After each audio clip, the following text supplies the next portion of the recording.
জয়গুরু সুপ্রভাত।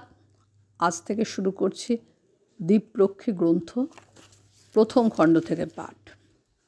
17ই বৈশাখ 1360, 1 মে 1953।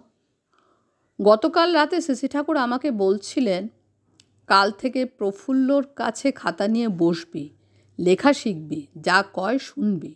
প্রফুল্ল যদি মারে বকে তাহলে যেন মন খারাপ না হয়।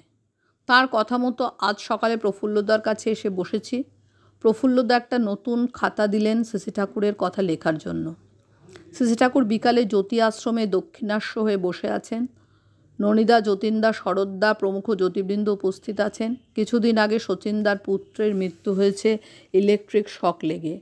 শচীনদা সিসি ঠাকুরের কাছে বসে শোক প্রকাশ করছেন। তাকে সান্ত্বনা দিয়ে নানা কথা বলছেন সিসি ঠাকুর। কথা প্রসঙ্গে বললেন সিসি ঠাকুর, সূচ ধাতু মানে শোক করা, আবার পবিত্র হওয়া।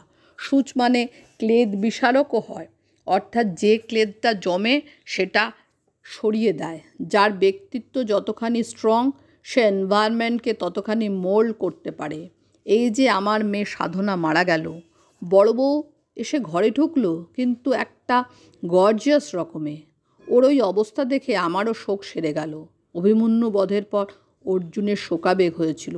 ওই অবস্থায় শ্রীকৃষ্ণ আসলেন, অর্জুনকে ইলাটেট করলেন, যার ঠেলায় অর্জুন কত অক্ষয়ণী সেনা ধ্বংস করে ফেলল। সেই রকম হওয়া লাগে। আজির অনেক কর্ণবধ প্রতিজ্ঞা আমার। জয়গুরু বন্দে পুরুষোত্তম।